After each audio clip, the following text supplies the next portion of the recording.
बंगाल जल रहा है। मुर्शिदाबाद में हिंदुओं के खिलाफ हुई एक तरफा हिंसा के बाद सब जगह यही सुनने को मिल रहा है। पर नहीं, बंगाल को जलाया गया है।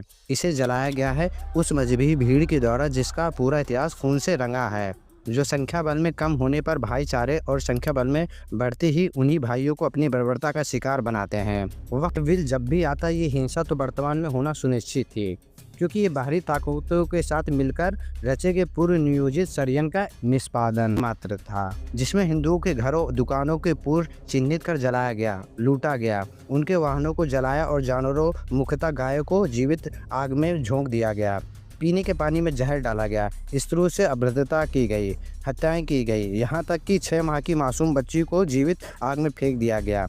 ये सब हुआ वक्फ बिल के खिलाफ पीसफुल प्रोटेस्ट के नाम पर। तथाकथित बुद्धिजीवी नेता, अभिनेता, खिलाड़ी और बड़े बड़े पत्रकार, किसी को कोई फर्क नहीं पड़ रहा है।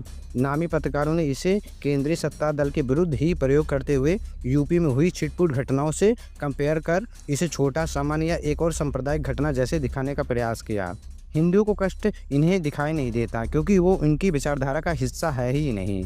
जो लोग ईडन गार्डन, राजभवन और हाई कोर्ट जैसी प्रॉपर्टीज को वक्त की संपत्ति कहते हैं, ये देश उन्हें पाल रहा है। राजभवन, ईडन गार्डन, हाई कोर्टेर जाएगा वक्फ संपत्ति। वर्तमान पश्चिम बंगाल की सरकार को हिंदुओं की पीड़ा से कोई फर्क नहीं पड़ता है, क्योंकि अपनी संख्या बल से ये घुसपैठिए और बर्बर नागरिक उन्हें सत्ता में लाते हैं और माननीय न्यायालय के विरुद्ध तो कुछ बोलना ही नहीं जा सकता, क्योंकि कंटेम्प्ट ऑफ कोर्ट चलाने का अधिकार उनके पास है और क्योंकि न्याय त्रस्त की धर्म और जाति देखकर किया जा रहा है। दोस्तों, कश्मीरी हिंदू को पलायन के समय हम में से बहुतों लोगों ने ही देखा, परंतु वर्तमान में हिंदू को फिर से अपने ही घरों से पलायन करना पड़ रहा है। हिंदू अपने ही देश में रिफ्यूजी बनने को मजबूर है और हम सब चुप हैं।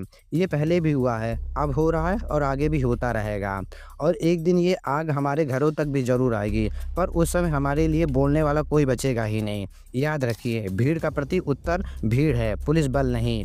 इस सभ्यता, धर्म और देश की रक्षा हमारा कार्य है, ये हमारी भूमि है, और अगर आज भी हम नहीं बोले तो जल्द ही ये कथन पूरी तरह सत्य होगा। Welcome to Islamic republic of India. अपनी विचार आप कमेंट सेक्शन में ज़रूर लिखें।